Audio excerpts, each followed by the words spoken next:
ನಮಸ್ಕಾರ. ವಿಜ್ಞಾನ ವಿಸ್ಮಯದಲ್ಲಿ ಸೌರವ್ಯೂಹವನ್ನು ಕುರಿತಂತಹ ಮತ್ತೊಂದು ಸಂಚಿಕೆಗೆ ಸ್ವಾಗತ. ಇವತ್ತು ನಾವು ಈ ಸಂಚಿಕೆಯಲ್ಲಿ ಕ್ಷುದ್ರ ಗ್ರಹಗಳ ಬಗ್ಗೆ ಅಂದರೆ ಆಸ್ಟ್ರಾಯ್ಡ್ಗಳ ಬಗ್ಗೆ ತಿಳಿದುಕೊಳ್ಳೋಣ. ಈ ಕ್ಷುದ್ರ ಗ್ರಹಗಳು ಅನ್ನುವಂತಹ ಆಕಾಶಕಾಯಗಳು ಬಹಳ ವಿಸ್ಮಯಕಾರಿಯಾದವು. ಮನುಷ್ಯನಿಗೆ ಸಾವಿರಾರು ವರ್ಷಗಳಿಂದ ಪರಿಚಯ ಇರೋದು ಗ್ರಹಗಳು. ಯಾಕಂದರೆ ಈ ಗ್ರಹಗಳು ಅನ್ನುವಂತಹ ಬೆಳಕಿನ ಚುಕ್ಕಿಗಳು ನಕ್ಷತ್ರಗಳ ಹಿನ್ನೆಲೆಯಲ್ಲಿ ವಾರದಿಂದ ವಾರಕ್ಕೆ ಅಥವಾ ತಿಂಗಳಿನಿಂದ ತಿಂಗಳಕ್ಕೆ ತಮ್ಮ ಸ್ಥಾನವನ್ನು ಆಗಸದಲ್ಲಿ ಬದಲಿಸುತ್ತಿದ್ದುದನ್ನು ಮಾನವ ಗಮನಿಸ್ತ. ಅದೇ ರೀತಿ ಸೂರ್ಯ ಬೆಳಗ್ಗೆ ಪೂರ್ವದಲ್ಲಿ ಹುಟ್ಟಿ ಸಂಜೆ ಪಶ್ಚಿಮದಲ್ಲಿ ಮುಳುಗೋದು, ಚಂದ್ರನು ಆಗಸದಲ್ಲಿ ರಾತ್ರಿಯ ಆಗಸದಲ್ಲಿ ಪ್ರಮುಖವಾಗಿ ಕಾಣಿಸ್ಕೊಳ್ಳೋದು, ಇದೆಲ್ಲ ಗಮನಿಸಿದ್ದ. ಹೀಗಾಗಿ ಆಕಾಶಕಾಯಗಳು ಅಂದರೆ ಮನುಷ್ಯನಿಗೆ ಗೋಲಾಕಾರದ್ದು ಅಥವಾ ವೃತ್ತಾಕಾರದ್ದು ಅಥವಾ ಬೆಳಕಿನ ಚುಕ್ಕಿಗಳು ಈ ರೀತಿ ಪರಿಚಯ ಆಯಿತು. ಆದರೆ ಈ ಕ್ಷುದ್ರ ಗ್ರಹಗಳು ಅನ್ನುವಂತಹ ಆಕಾಶಕಾಯಗಳು ಬಹಳ ಪುಟ್ಟದಾದ ಆಕಾಶಕಾಯಗಳು. ಗ್ರಹಗಳಿಗೆ ಹೋಲಿಸಿದಲ್ಲಿ ಇವುಗಳಲ್ಲಿ ಬಹುತೇಕವುಗಳ ಗಾತ್ರ ತುಂಬ ಕಡಿಮೆ ಅಂತಲೇ ಹೇಳ್ಬೋದು. ಕೆಲವು ದೊಡ್ಡ ಕ್ಷುದ್ರ ಗ್ರಹಗಳು ಇದೆ. ಇದು ಕ್ಷುದ್ರ ಗ್ರಹ ಅನ್ನೋ ಇದಕ್ಕೆ ಹೆಸರು ಬರೋದಕ್ಕೆ ಕಾರಣ ಏನು ಅಂದರೆ ಗ್ರಹಕ್ಕಿಂತ ಚಿಕ್ಕದಾಗಿದೆ ಇದು ಅನ್ನೋದನ್ನು ಈ ಪದ ಸೂಚಿಸುತ್ತೆ. ಈ ಕ್ಷುದ್ರ ಗ್ರಹಗಳ ಅನ್ವೇಷಣೆ ಅಥವಾ ಇವುಗಳು ಇದೇ ಸೌರವ್ಯೂಹದಲ್ಲಿ ಅಂತ ಕಂಡು ಬಂದಿದ್ದಾದರೂ ಹೇಗೆ? ಇವತ್ತು ಮೊದಲನೇದಾಗಿ ಸೌರವ್ಯೂಹದಲ್ಲಿ 8 ಗ್ರಹಗಳಿದೆ. ಬುಧ, ಮರ್ಕ್ಯುರಿ, ಶುಕ್ರ, ವೀನಸ್, ಅರ್ತ್ ಭೂಮಿ, ಮಾರ್ಸ್ ಮಂಗಳ, ಜೂಪಿಟರ್ ಗುರು, ಸ್ಯಾಟರ್ನ್ ಶನಿ, ಯುರೇನಸ್ ಮತ್ತು ನೆಪ್ಚೂನ್. ಇದರಲ್ಲಿ ಮೊದಲ 4 ಗ್ರಹಗಳು ನಮ್ಮ ಭೂಮಿಯನ್ನು ಸೇರಿದಂತೆ ತುಂಬ ದೊಡ್ಡ ಗ್ರಹಗಳೇನಲ್ಲ. ಭೂಮಿಯ ವ್ಯಾಸ ಸುಮಾರು 13,000 ಕಿಲೋಮೀಟರ್ಗಳಷ್ಟಿದೆ. ಇನ್ನು ಉಳಿದ 3 ಗ್ರಹಗಳು ಚಿಕ್ಕವು ಅಂದರೆ ಶುಕ್ರ ಗ್ರಹ ಭೂಮಿಯಷ್ಟೇ ಇದೆ, ಸ್ವಲ್ಪ ಕಡಿಮೆ ವ್ಯಾಸ ಇದೆ, ಅದಕ್ಕೆ ಅಂದರೆ ಡಯಾಮೀಟರ್ ಇದೆ. ಆಮೇಲೆ ಮಾರ್ಸ್ ಭೂಮಿಯ ವ್ಯಾಸ ಏನಿದೆಯೋ ಅದರ ಸುಮಾರು 60% ಮರ್ಕ್ಯುರಿ ಅಂದರೆ ಬುಧ ಗ್ರಹ ಸೌರವ್ಯೂಹದಲ್ಲೇ ಚಿಕ್ಕದು, 40% ಭೂಮಿದಕ್ಕೆ ಹೋಲಿಸಿದ್ರಲ್ಲಿ ಅದರ ವ್ಯಾಸ ಇದೆ. ಆದರೆ ಈ ಸೌರವ್ಯೂಹದ ಹೊರಭಾಗದಲ್ಲಿದೆಯಲ್ಲ ಗ್ರಹಗಳು, ಗುರು, ಶನಿ, ಯುರೇನಸ್, ನೆಪ್ಚೂನ್, ಇವು ಬಹಳ ದೈತ್ಯ ಗ್ರಹಗಳು. ಗುರು ಮತ್ತು ಶನಿ ಇವೆರಡು ಅನಿಲ ದೈತ್ಯಗಳು. ಯುರೇನಸ್ ಮತ್ತು ನೆಪ್ಚೂನ್ ಇವೆರಡು ಹಿಮದೈತ್ಯಗಳು, ಐಸಿ ಜೈಂಟ್ಸ್ ಅಂತ ಕರೀತಾರೆ. ಗುರು ಮತ್ತು ಶನಿನ ಗ್ಯಾಸ್ ಜೈಂಟ್ಸ್ ಅಂತ ಕರೀತಾರೆ.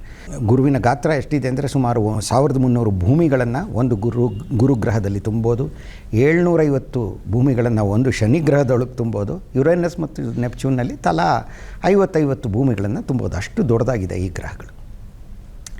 ಇವಾಗ ಈ ಕ್ಷುದ್ರ ಗ್ರಹಗಳು ಎಷ್ಟಿದೆಯಪ್ಪ ಅಂದರೆ ಈ ಕ್ಷುದ್ರ ಗ್ರಹಗಳು ಅವುಗಳ ಗಾತ್ರ ಏನು, ಅವು ಎಲ್ಲಿವೆ ಸೌರವ್ಯೂಹದಲ್ಲಿ? ಮೊದಲ 4 ಗ್ರಹಗಳು ಭೂಮಿಯಂತಹವು ಅಂತ ಹೇಳಿದೆ. ಸೌರವ್ಯೂಹದ ಹೊರಭಾಗದಲ್ಲಿರುವಂತಹ ಗುರು, ಶನಿ, ಯುರೇನಸ್, ನೆಪ್ಚೂನ್ ಮತ್ತೊಂದು ಬಗೆಯು ಅಂತ ಹೇಳ್ತಾರೆ. ಆದರೆ ಈ ಕ್ಷುದ್ರ ಗ್ರಹಗಳು ಯಾವ ಭಾಗದಲ್ಲಿದೆ ಸೌರವ್ಯೂಹದಲ್ಲಿ ಅಂದರೆ ಬಹುತೇಕ ಕ್ಷುದ್ರ ಗ್ರಹಗಳು, ಲಕ್ಷಾಂತರ ಸಂಖ್ಯೆಯಲ್ಲಿ ಕ್ಷುದ್ರ ಗ್ರಹಗಳು ನಮಗೆ ಕಂಡುಬರೋದು ಮಂಗಳ ಹಾಗೂ ಗುರುಗ್ರಹಗಳ ನಡುವಿನ ಕಕ್ಷೆಯಲ್ಲಿ. ಅಂದರೆ ಮಾರ್ಸ್ ಮತ್ತು ಜೂಪಿಟರ್ ಈ 2 ಗ್ರಹಗಳೇನಿದೆ ಅವುಗಳ ನಡುವಿನ ಕಕ್ಷೆಯಲ್ಲಿ ಇವು ಕಂಡುಬರುತ್ತೆ, ಅವುಗಳ ನಡುವಿನ ಪ್ರದೇಶದಲ್ಲಿ ಕಂಡುಬರುತ್ತೆ. ಈ ಮಂಗಳ ಗ್ರಹ ಅನ್ನೋದು ಭೂಮಿ ಸೂರ್ಯನಿಂದ ಇರುವ ದೂರಕ್ಕೆ ಹೋಲಿಸಿದಲ್ಲಿ ಅದಕ್ಕಿಂತ ದೂರದಲ್ಲಿದೆ ಮಂಗಳ ಗ್ರಹ. ಅಂದರೆ ಭೂಮಿ ಸೂರ್ಯನಿಂದ 15 ಕೋಟಿ ಕಿಲೋಮೀಟರ್ ಸರಾಸರಿ ದೂರದಲ್ಲಿದ್ದರೆ ಮಂಗಳ ಗ್ರಹ 23 ಕೋಟಿ ಕಿಲೋಮೀಟರ್ ಸರಾಸರಿ ದೂರದಲ್ಲಿದೆ. ಆದರೆ ಮುಂದಿನ ಗ್ರಹವಾದ ಗುರು 78 ಕೋಟಿ ಕಿಲೋಮೀಟರ್ ದೂರದಲ್ಲಿದೆ. ಹಾಗಾಗಿ ಸುಮಾರು 55 ಕೋಟಿ ಕಿಲೋಮೀಟರ್ಗಳಷ್ಟು ಅಂತರ ಮಂಗಳ ಹಾಗೂ ಗುರುಗ್ರಹಗಳ ನಡುವೆ ಕಂಡುಬರುತ್ತೆ. ಈ ಪ್ರದೇಶದಲ್ಲೇ ಈ ಕ್ಷುದ್ರ ಗ್ರಹಗಳು ಕಂಡುಬರುತ್ತೆ. ಈ ಕ್ಷುದ್ರ ಗ್ರಹಗಳು ಬಹುಮಟ್ಟಿಗೆ ಚಿಕ್ಕದಾಗಿರುವುದರಿಂದ ಖಗೋಳಶಾಸ್ತ್ರಜ್ಞರು ಇವು ಒಂದು ಕಾಲದಲ್ಲಿ ಬಹಳ ಕೋಟ್ಯಾಂತರ ವರ್ಷಗಳ ಹಿಂದೆ, 10 ಕೋಟಿ 100 ಕೋಟಿ ವರ್ಷಗಳ ಹಿಂದೆ ಒಡೆದು ಹೋದಂತಹ ಗ್ರಹವೊಂದರ ಚೂರುಗಳು ಅಂತ ಭಾವಿಸಿದರು.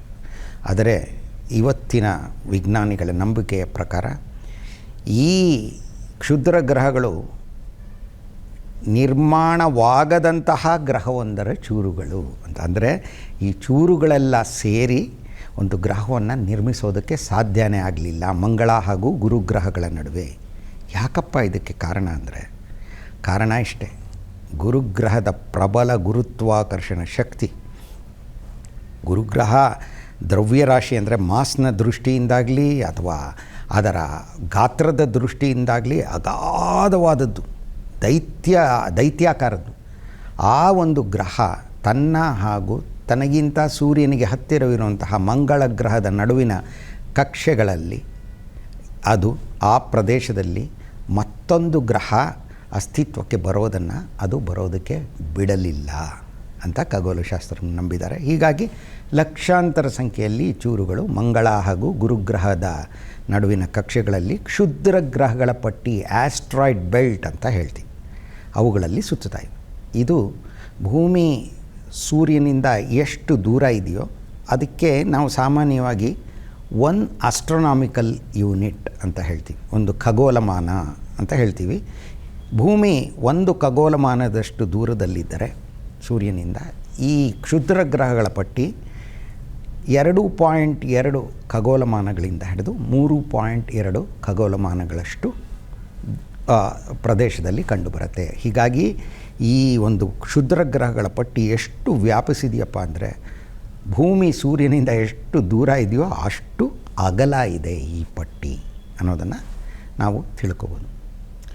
ಇವಾಗ ಈ ಕ್ಷುದ್ರ ಗ್ರಹಗಳು ಇಷ್ಟೊಂದು ಪುಟ್ಟ ಆಕಾಶಕಾಯಗಳಾದರೆ ಇವುಗಳಿಗೆ ಯಾಕೆ ಇಷ್ಟೊಂದು ಮಹತ್ವ? ಏನು ಇವುಗಳ ಪ್ರಾಮುಖ್ಯ? ಇವುಗಳು ಹಿಡಿಯಲ್ಪಟ್ಟಿದ್ದಾದರೂ ಹೇಗೆ? ಇದ್ರ ಬಗ್ಗೆ ತಿಳ್ಕೊಳ್ಳೋಣ. ಒಂದಾನೊಂದು ಕಾಲದಲ್ಲಿ ಅಂದರೆ ಸುಮಾರು 300 ವರ್ಷಗಳ ಹಿಂದೆ ಕೆಲವು ಖಗೋಳಶಾಸ್ತ್ರಜ್ಞರು, ವಿಲ್ಹೆಲ್ಮ್ ಬೋರ್ಡ್ ಅನ್ನುವಂತಹ ಒಬ್ಬ ಖಗೋಳ ವಿಜ್ಞಾನಿ ಜರ್ಮನಿನವರು, ಇನ್ನೊಬ್ಬರು ಟಿಟಿಎಸ್ ಅಂತ ಮತ್ತೊಬ್ಬ ಖಗೋಳ ವಿಜ್ಞಾನಿ, ಇವರಿಬ್ಬರೂ ಸೇರಿ ಒಂದು ಸೂರ್ಯನಿಂದ ಗ್ರಹಗಳು ಯಾವ ದೂರದಲ್ಲಿದೆ ಅನ್ನೋದನ್ನು ಲೆಕ್ಕಿಸಿ ಅದನ್ನು ಲೆಕ್ಕ ಹಾಕಿ ಗುರು ಹಾಗೂ ಮಂಗಳ ಗ್ರಹಗಳ ನಡುವೆ ಮತ್ತೊಂದು ಗ್ರಹ ಇರಬಹುದು ಅನ್ನುವಂತಹ ಒಂದು ತರ್ಕಕ್ಕೆ ಬಂದಿದ್ದರು. ಹಾಗಾಗಿ ಅಂತಹ ಗ್ರಹ ಒಂದಿದೆಯಾ ಗುರು ಹಾಗೂ ಮಂಗಳ ಗ್ರಹಗಳ ನಡುವೆ ಅನ್ನೋದ್ರ ಬಗ್ಗೆ ಅದನ್ನು ಹುಡುಕೋ ಕೆಲಸ ನಡೆದಿತ್ತು. ಆ ನಡುವೆ ಒಬ್ಬ ಜೋಸೆಫೆ ಪಿಯಾಜಿ ಅನ್ನುವಂತಹ ಒಬ್ಬ ಇಟಲಿಯ ಖಗೋಳಶಾಸ್ತ್ರಜ್ಞ 1801ನೇ ಇಸ್ವಿ ಜನವರಿ 1ನೇ ತಾರೀಕು ಅವನು ಒಂದು ಆಕಾಶಕಾಯವನ್ನು ಗುರುತಿಸ್ತಾನೆ. ಅದು ಸ್ವಲ್ಪ ಅದರ ಚಲನೆಯನ್ನು ನೋಡಿದಾಗ ಇದೇನು ಹೊಸ ಆಕಾಶಕಾಯನಲ್ಲ ಇದು ಅಂದ್ಬಿಟ್ಟು ಅವನಿಗೆ ಅನ್ನಿಸ್ತು. ಅದಾದ ಮೇಲೆ ಜರ್ಮನಿಯ ಒಬ್ಬ ಅಪ್ರತಿಮ ಗಣಿತಶಾಸ್ತ್ರಜ್ಞ ಕಾರ್ಲ್ ಫ್ರೆಡ್ರಿಕ್ ಗೌಸ್ ಅಂತ ಇದ್ದ.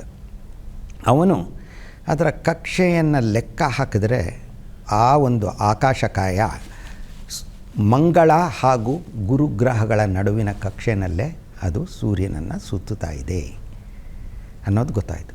ಹಾಗಾದರೆ ಹುಡುಕ್ತಾ ಇದ್ದರಲ್ಲ ಬೇರೆ ಖಗೋಳಶಾಸ್ತ್ರಜ್ಞರೆಲ್ಲ, ಮಂಗಳ ಹಾಗೂ ಗುರುಗ್ರಹದ ನಡುವೆ ಒಂದು ಗ್ರಹ ಇದೆ ಅಂತ, ಅದೇನಾ ಇದಿರಬೇಕು ಅಂತ ಭಾವಿಸಿದ್ರು.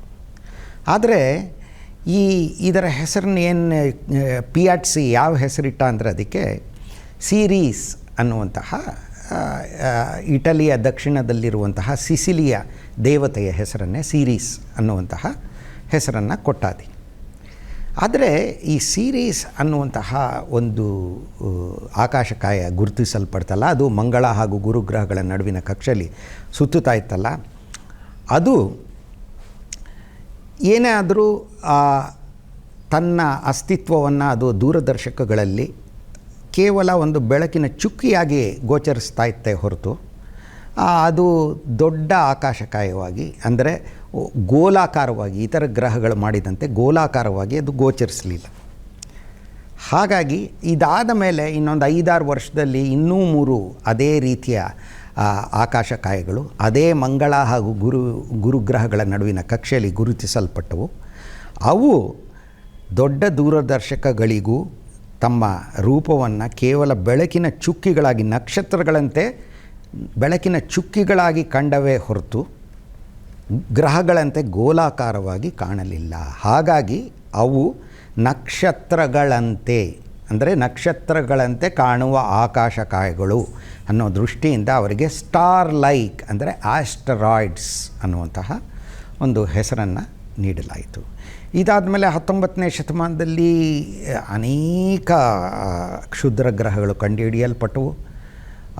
ಈ ಖಗೋಳಶಾಸ್ತ್ರ ಕ್ಷೇತ್ರದಲ್ಲಿ ಫೋಟೋಗ್ರಫಿ ಅನ್ನೋದು ಯಾವಾಗ ಚಿತ್ರಗಳನ್ನು ತೆಗೆಯೋದು ಕ್ಯಾಮ್ರಾದ ಮೂಲಕ, ಟೆಲಿಸ್ಕೋಪ್ಗಳಲ್ಲಿ ಕ್ಯಾಮ್ರಾಗಳನ್ನು ಅಳವಡಿಸಿ ಚಿತ್ರಗಳನ್ನು ತೆಗೆಯೋದು ಪ್ರಾರಂಭ ಆದಮೇಲಂತೂ ಕ್ಷುದ್ರ ಗ್ರಹಗಳನ್ನು ಕಂಡುಹಿಡಿಯೋದು ತುಂಬ ಜಾಸ್ತಿ ಆಗೋಯಿತು. ಇದಾದ ಮೇಲೆ ದೂರದರ್ಶಕಗಳು ಇನ್ನೂ ಹೆಚ್ಚಿನ ಸಂಖ್ಯೆಯಲ್ಲಿ ನಿರ್ಮಾಣ ಮಾಡಲ್ಪಟ್ಟು ದೊಡ್ಡ ದೊಡ್ಡ ದೂರದರ್ಶಕಗಳು ನಿರ್ಮಾಣ ಮಾಡಲ್ಪಟ್ಟ ಮೇಲೆ, ಹಾಗೂ ಇವತ್ತು ಚಾರ್ಜ್ಡ್ ಕಪಲ್ಡ್ ಡಿವೈಸ್ ಅಂತ ಒಂದು ಬಗೆಯ ಬೆಳಕನ್ನು ದಾಖಲು ಮಾಡಿಕೊಳ್ಳುವಂತಹ ಸಾಧನ ಇದೆ. ನಮ್ಮ ಮೊಬೈಲ್ ಕ್ಯಾಮ್ರಾಗಳಲ್ಲೆಲ್ಲ ಇದು ಇರುತ್ತೆ. ಈ ಒಂದು ಸಾಧನ, ಎಲೆಕ್ಟ್ರಾನಿಕ್ ಸಾಧನ, ಒಂದು ಚಿಪ್ ಅಸ್ತಿತ್ವಕ್ಕೆ ಬಂದ ನಂತರ ಕ್ಷುದ್ರ ಗ್ರಹಗಳನ್ನು ಗುರುತಿಸೋದು ಮತ್ತಷ್ಟು ನಿರಾಳ ಆಯಿತು, ಸುಲಭ ಆಯಿತು. ಹೀಗಾಗಿ ಇವತ್ತು ಲಕ್ಷಾಂತರ ಸಂಖ್ಯೆಯಲ್ಲಿ ಕ್ಷುದ್ರ ಗ್ರಹಗಳನ್ನು ಗುರುತಿಸಲಾಗಿದೆ. ಬಹುಮಟ್ಟಿಗೆ ಅವು ಮಂಗಳ ಹಾಗೂ ಗುರುವಿನ ಕಕ್ಷೆಯ ನಡುವೆ ಸುತ್ತುತ್ತವೆ. ಎಷ್ಟಿದೆಯಪ್ಪ ಇದು ಅಂದರೆ, ಇವತ್ತಿನ ಒಂದು ಅಂದಾಜಿನ ಪ್ರಕಾರ ಮಂಗಳ ಹಾಗೂ ಗುರುಗ್ರಹಗಳ ನಡುವಿನ ಕಕ್ಷೆ ಏನಿದೆ, ಅದರಲ್ಲಿ ಪ್ರದೇಶ ಏನಿದೆ, ಅದರಲ್ಲಿರೋ ಕ್ಷುದ್ರ ಗ್ರಹಗಳ ಪಟ್ಟಿನಲ್ಲಿ ಸುಮಾರು 10 ಲಕ್ಷ ಕ್ಷುದ್ರ ಗ್ರಹಗಳು. 10 ಲಕ್ಷ ಅಂದರೆ ಯಾವ ಗಾತ್ರದ್ದು? 1 ಕಿಲೋಮೀಟರ್ಗಿಂತ ಹೆಚ್ಚಿನ ವ್ಯಾಸವನ್ನು ಹೊಂದಿರುವಂತಹ, 1 ಕಿಲೋಮೀಟರ್ ಅಷ್ಟೇ, ಅದಕ್ಕಿಂತ ಹೆಚ್ಚಿನ ವ್ಯಾಸವನ್ನು ಹೊಂದಿರುವಂತಹ 10 ಲಕ್ಷ ಕ್ಷುದ್ರ ಗ್ರಹಗಳು ಇವೆ. ಅದಕ್ಕಿಂತ ಚಿಕ್ಕದಾದದ್ದು ಮಿಲಿಯನ್ ಗಟ್ಟಲೆ ಇವೆ, ಕೋಟಿಗಟ್ಟಲೆ ಇವೆ ಅಂತ ಖಗೋಳಶಾಸ್ತ್ರಜ್ಞರು ಊಹಿಸಿದ್ದಾರೆ. ಇವಾಗ ಈ ಕ್ಷುದ್ರ ಗ್ರಹಗಳ ಅಧ್ಯಯನ, ಇವುಗಳ ವೀಕ್ಷಣೆ, ಇವುಗಳ ಅನ್ವೇಷಣೆ ಯಾತಕ್ಕೆ ನಮಗೆ ಅತ್ಯಗತ್ಯವಾಗಿ ಪರಿಣಮಿಸುತ್ತೆ? ಇದರ ಮಹತ್ವ ಏನು? ಇದನ್ನು ತಿಳ್ಕೊಳ್ಳೋಣ. ಈ ಕ್ಷುದ್ರ ಗ್ರಹಗಳು, ಇರೋ ಕ್ಷುದ್ರ ಗ್ರಹಗಳೆಲ್ಲ ಮಂಗಳ ಹಾಗೂ ಗುರು ಗ್ರಹಗಳ ನಡುವಿನ ಕ್ಷುದ್ರ ಗ್ರಹಗಳ ಪಟ್ಟಿಯಲ್ಲೇ ಇದ್ದರೆ ಹೆಚ್ಚಾಗಿ ಮಾನವನಿಗೆ ಆಸಕ್ತಿ ಇರ್ತಾ ಇರಲಿಲ್ಲ. ವೈಜ್ಞಾನಿಕ ಮುನ್ನಡೆಯ ದೃಷ್ಟಿಯಿಂದ, ಸೌರವ್ಯೂಹದ ಉಗಮ ಹಾಗೂ ವಿಕಾಸದ ದೃಷ್ಟಿಯಿಂದ ಮಾತ್ರ ಅವುಗಳನ್ನು ತಿಳ್ಕೊಳ್ಳೋ ಬಗ್ಗೆ ಹೆಚ್ಚಿನ ಆಸಕ್ತಿ ಇರ್ತಾಯಿತ್ತು. ಆದರೆ ಕುತೂಹಲಕಾರಿ ಅಂದರೆ ಎಲ್ಲ ಕ್ಷುದ್ರ ಗ್ರಹಗಳು ಕ್ಷುದ್ರ ಗ್ರಹಗಳ ಪಟ್ಟಿಯಲ್ಲೇ ಇಲ್ಲ. ಕೆಲವು ಕ್ಷುದ್ರ ಗ್ರಹಗಳು ಸೂರ್ಯನನ್ನು ಸುತ್ತುವ ನಡುವೆ ಭೂಮಿಯ ಸಮೀಪಕ್ಕೂ ಬರುತ್ತವೆ.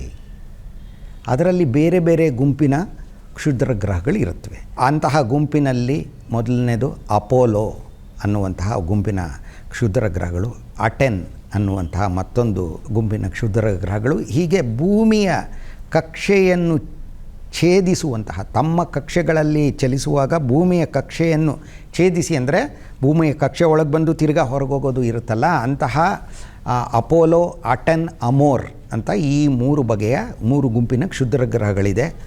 ಅವುಗಳು ಮಾನವನಿಗೆ ಪ್ರಮುಖವಾಗಿ ಪರಿಣಮಿಸಿವೆ. ಯಾಕಂದರೆ ಭೂಮಿಯ ಸಮೀಪಕ್ಕೆ ಬಂದಾಗ ಅಥವಾ ಭೂಮಿಯ ಕಕ್ಷೆಯನ್ನು ದಾಟುವಾಗ ಭೂಮಿ ಏನಾದರೂ ಇದ್ದರೆ ಡಿಕ್ಕಿ ಹೊಡೆಯುವಂತಹ ಸಾಧ್ಯತೆ ಇರುತ್ತೆ.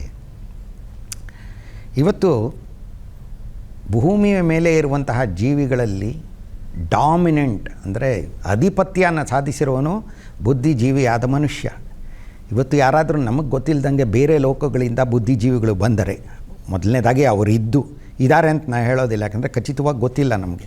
ಅವರೇನಾದರೂ ಬಂದು ನೋಡಿದರೆ ಭೂಮಿ ಯಾರದ್ದು ಅಂದರೆ ಭೂಮಿ ಮಾನವರದ್ದು ಅಂತ ಖಂಡಿತ ಹೇಳ್ಬೋದು ಅವರು. ಆದರೆ ಸುಮಾರು 25 ಕೋಟಿ ವರ್ಷಗಳಿಂದ 6.5 ಕೋಟಿ ವರ್ಷಗಳವರೆಗೂ, ಈವರೆಗಿನ ಅವಧಿಯಲ್ಲಿ, ಅಂದರೆ ಇಂದಿನಿಂದ 25 ಕೋಟಿ ವರ್ಷಗಳ ಹಿಂದೆ ಹೋಗೋಣ, ಅಲ್ಲಿಂದ 6.5 ಕೋಟಿ ವರ್ಷ, ಇಲ್ಲಿಂದ 6.5 ಕೋಟಿ ವರ್ಷಗಳಿಗೆ ಏನಿತ್ತೋ ಆ ಕಾಲದ ತನಕ ಹೋಗೋಣ. ಇವೆರಡರ ನಡುವಿನ ಅವಧಿಯಲ್ಲಿ ಮೀಸೋಝೋಯಿಕ್ ಎರಾ ಅಂತ ಹೇಳ್ತಾರೆ ಭೂಮಿ ಮೇಲೆ. ಆವಾಗ ಭೂಮಿಯ ಮೇಲೆ ತಮ್ಮ ಆಧಿಪತ್ಯವನ್ನು ಸಾಧಿಸಿದ್ದವು ಡೈನೋಸಾರ್ಗಳು, ದೈತ್ಯ ಸರೀಸೃಪಗಳು ಅಂತ ಹೇಳ್ತೀವಿ. ಆದರೆ ಸುಮಾರು 6.5 ಕೋಟಿ ವರ್ಷಗಳ ಹಿಂದೆ ದೈತ್ಯ ಸರೀಸೃಪಗಳು ಅಂದರೆ ಡೈನೋಸಾರ್ಗಳು ವಿನಾಶ ಹೊಂದಿದವು, ನಾಶ ಆದವು. ಇದಕ್ಕೆ ಕಾರಣ ಅನೇಕ ವಿಜ್ಞಾನಿಗಳು ಇವತ್ತು ಹೇಳೋದು, ಸುಮಾರು 10 ಕಿಲೋಮೀಟರ್ ಇದ್ದಂತಹ ಒಂದು ಕ್ಷುದ್ರ ಗ್ರಹ ಭೂಮಿಯನ್ನು ಗಂಟೆಗೆ 1000 ಕಿಲೋಮೀಟರ್ ವೇಗದಲ್ಲಿ ಬಂದು ಅಪ್ಪಳಿಸಿದುದರಿಂದ ಭೂಮಿಯ ಇತಿಹಾಸನೇ ಬದಲಾಯಿತು. ಭೂಮಿಯ ಮೇಲಿನ ಡೈನೋಸಾರ್ಗಳು ನಾಶವಾದವು ಅಂತ ಹೇಳ್ತಾರೆ. ಹೀಗಾಗಿ ಕ್ಷುದ್ರಗ್ರಹಗಳ ಪಟ್ಟಿಲೇ ಇದ್ದರೆ ಏನೋ ವೈಜ್ಞಾನಿಕವಾಗಿ ಇದು ಯಾಕೆ, ಏನು, ಸೌರವ್ಯೂಹಕ್ಕೆ ಇವುಗಳ ಕೊಡುಗೆ ಏನು, ಇದ್ರ ಬಗ್ಗೆ ಮಾನವ ಹೆಚ್ಚಿನ ಪರಿಜ್ಞಾನನ ಹೊಂದೋದಕ್ಕೆ, ತನ್ನ ಕುತೂಹಲನ ತಣಿಸ್ಕೊಳ್ಳೋದಕ್ಕೆ ಬರೀ ಅಧ್ಯಯನ ಮಾಡ್ಬೋದಿತ್ತು. ಆದರೆ ಇವುಗಳಿಂದ ಭೀತಿ ಇರೋದರಿಂದ ಮಾನವನಿಗೆ ಕ್ಷುದ್ರಗ್ರಹಗಳ ಬಗ್ಗೆ ಹೆಚ್ಚಿನ ಆಸಕ್ತಿಯನ್ನು ತಳೆದಿದ್ದಾನೆ ಮಾನವ. ಯಾಕಂದರೆ ಒಂದು ಕಾಲದಲ್ಲಿ ಬಹುತೇಕ ಜೀವಿಗಳು, ಡೈನೋಸಾರ್ಗಳು ಸೇರಿದಂತೆ ನಶಿಸಿ ಹೋಗಿದ್ದು ಅದಕ್ಕೆ ಕಾರಣ ಕ್ಷುದ್ರಗ್ರಹ, ಒಂದು ಆಸ್ಟ್ರಾಯ್ಡ್ ಒಂದು ಭೂಮಿಗೆ ಡಿಕ್ಕಿ ಹೊಡೆದಿದ್ದು. ಯಾವಾಗ? 65 ಮಿಲಿಯನ್ ಇಯರ್ಸ್ ಬ್ಯಾಕ್ ಅಂತ ಇಂಗ್ಲೀಷ್ನಲ್ಲಿ ಹೇಳಿದರೆ ಸುಮಾರು 6.5 ಕೋಟಿ ವರ್ಷಗಳ ಹಿಂದೆ. ಈ ಅಪೋಲೋ, ಅಮೋರ್, ಅಟೆನ್ ಅಂತ ಹೇಳಿದೆ, ಇವು ಭೂಮಿಯ ಕಕ್ಷೆಯನ್ನು ದಾಟುವಂತಹ ಕ್ಷುದ್ರಗ್ರಹಗಳು ಅಥವಾ ಭೂಮಿಯ ಸಮೀಪಕ್ಕೆ ಬರುವಂತಹ ಕ್ಷುದ್ರಗ್ರಹಗಳು. ಇವುಗಳಲ್ಲದೆ ಇನ್ನೆಲ್ಲಾದರೂ ಇದೆಯಾ ಕ್ಷುದ್ರಗ್ರಹಗಳು? ಮತ್ತೊಂದು ಬಗೆಯ ಕ್ಷುದ್ರಗ್ರಹಗಳು ಇದೆ. ಅವು ಕ್ಷುದ್ರಗ್ರಹಗಳಾದರೂ ಗುರುಗ್ರಹದ ಕಕ್ಷೆಯಲ್ಲಿ ಗುರುಗ್ರಹಕ್ಕಿಂತ ಮುಂದೆ ಹಾಗೂ ಗುರುಗ್ರಹಕ್ಕಿಂತ ಹಿಂದೆ ಸುಮಾರು 60 ಡಿಗ್ರಿ ಕೋನದಲ್ಲಿ ಗುರುಗ್ರಹದ ಕಕ್ಷೆಯಲ್ಲೇ ಸುತ್ತುತ್ತಾ ಇವೆ ಸೂರ್ಯನನ್ನು. ಇವುಗಳಿಗೆ ಟ್ರೋಜನ್ ಕ್ಷುದ್ರಗ್ರಹಗಳು ಅಂತ ಹೇಳ್ತಾರೆ. ಇವುಗಳು ತುಂಬ ಆಸಕ್ತಿಯನ್ನು ಕೆರಳಿಸುವಂತಹ ಕ್ಷುದ್ರಗ್ರಹಗಳು.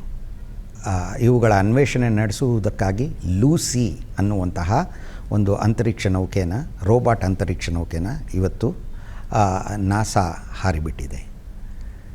ಇವಾಗ ಈ ಕ್ಷುದ್ರಗ್ರಹಗಳು ಮಾಡಲ್ಪಟ್ಟಿರೋದು ಯಾವುದರಿಂದ? ಇವುಗಳ ಸಂಯೋಜನೆ ಏನು?